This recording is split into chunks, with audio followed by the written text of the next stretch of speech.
Every country on earth at the moment is reforming public education. There are two reasons for it. The first of them is economic. People are trying to work out, how do we educate our children to take their place in the economies of the 21st century? How do we do that, given that we can't anticipate what the economy will look like at the end of next week, as the recent turmoil is demonstrating? How do we do that? The second, though, is cultural. Every country on earth is trying to figure out, how do we educate our children so they have a sense of cultural identity and so that we can pass on the cultural genes of our communities while being part of the process of globalization. How do we square that circle? The problem is they're trying to meet the future by doing what they did in the past. And on the way, they're alienating millions of kids who don't see any purpose in going to school. When we went to school, we were kept there with a story, which was if you worked hard and did well and got a college degree, you would have a job. Our kids don't believe that. And they're right not to, by the way.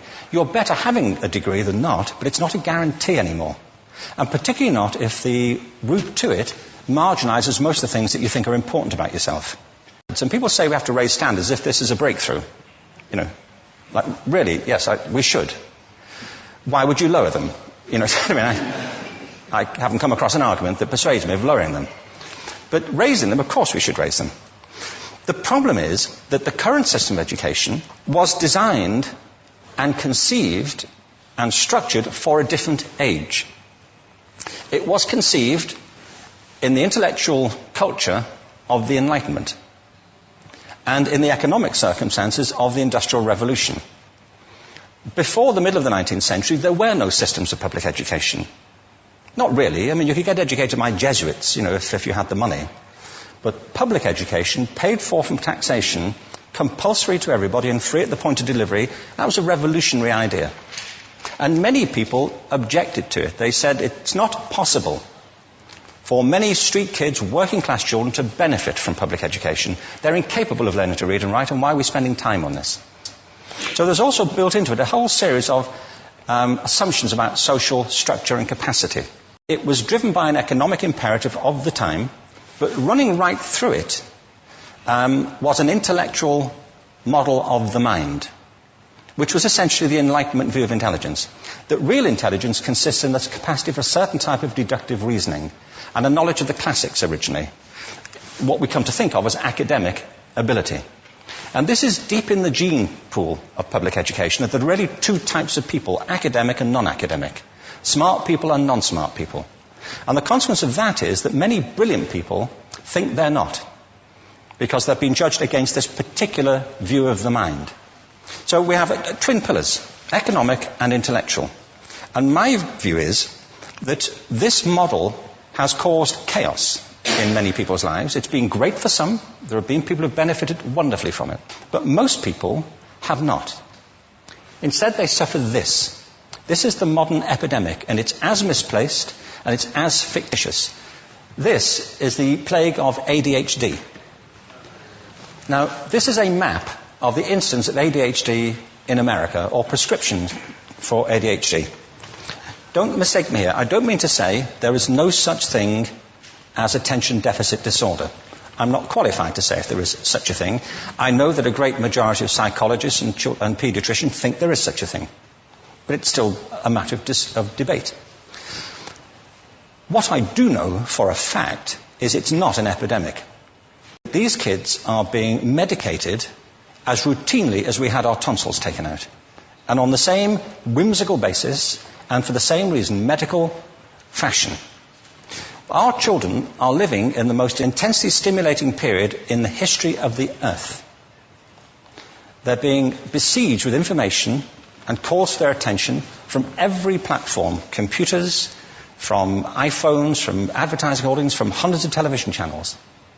And we're penalizing them now for getting distracted. From what? Boring stuff. At school, for the most part. It seems to me it's not a coincidence totally that the incidence of ADHD has risen in parallel with the growth of standardized testing. Now, these kids are being given Ritalin and Adderall and all manner of things, often quite dangerous drugs, to get them focused and calm them down. But according to this, attention deficit disorder increases as you travel east across the country. People start losing interest in Oklahoma.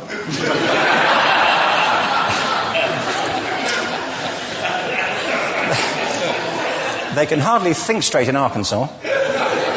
And by the time they get to Washington, they've lost it completely. And there are separate reasons for that, I believe. It's a fictitious epidemic. If you think of it, the arts, and I don't say this exclusively of the arts, I think it's also true of science and of maths, but I say about the arts particularly because they are the victims of this mentality currently, particularly. The arts especially address the idea of aesthetic experience.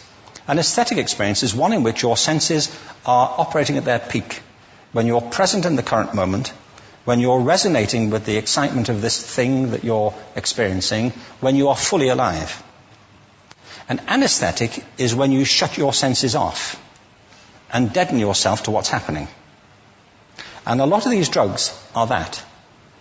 We're getting our children through education by anesthetizing them. And I think we should be doing the exact opposite. We shouldn't be putting them asleep. We should be waking them up to what they have inside of themselves. But the model we have is this.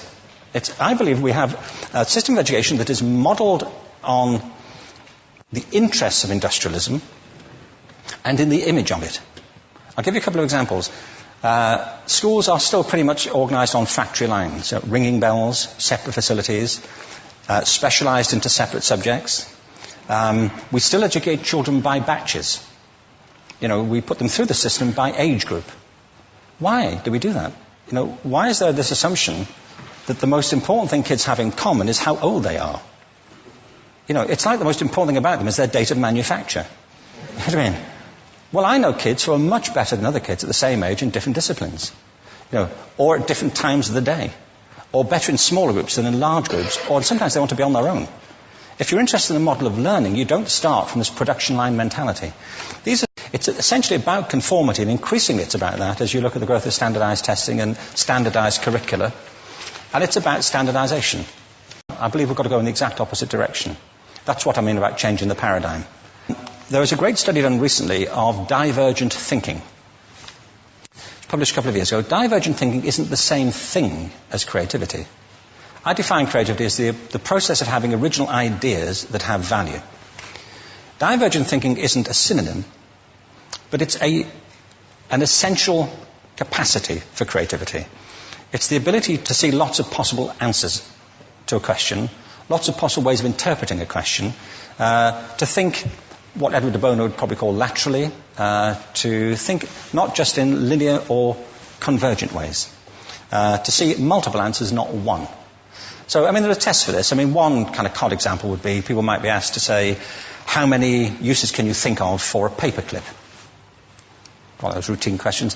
Most people might come up with 10 or 15. People who are good at this might come up with 200. And they do that by saying, well, could the paperclip be 200 foot tall and be made out of foam rubber? Does it have to be a paperclip as we know it, Jim? Now, there are tests for this, and they gave them to 1,500 people. This is in a book called Breakpoint and Beyond. And on the protocol of the test, if you scored above a certain level, you'd be considered to be a genius at divergent thinking. Okay? So my question to you is, what percentage of the people tested, of the 1,500, scored at genius level for divergent thinking? Now, you need to know one more thing about them.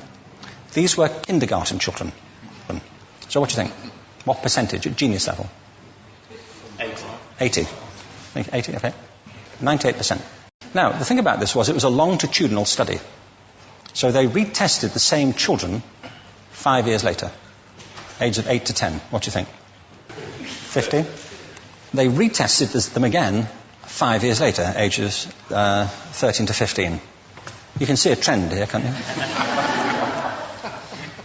Now, this tells an interesting story, because you could have imagined it going the other way, couldn't you? You start off not being very good, but you get better as you get older. But this shows two things. One is we all have this capacity, and two, it mostly deteriorates. Now, a lot of things have happened to these kids as they've grown up. A lot. But one of the most important things that happened to them, I'm convinced, is that by now they've become educated. They've spent 10 years at school being told there's one answer, it's at the back. And don't look. And don't copy, because that's cheating. I mean, outside schools, that's called collaboration, but inside schools. Now, this isn't because teachers want it this way, it's just because it happens that way. It's because it's in the gene pool of education. We have to think differently about human capacity. We have to get over this old conception of academic, non-academic, abstract, theoretical, vocational, and see it for what it is, a myth. Secondly, we have to recognize that most great learning happens in groups, that collaboration is the stuff of growth. If we atomize people and separate them and judge them separately, we form a kind of disjunction between them and their natural learning environment. And thirdly, it's crucially about the culture of our institutions, the habits of the institution and the habitats that they occupy.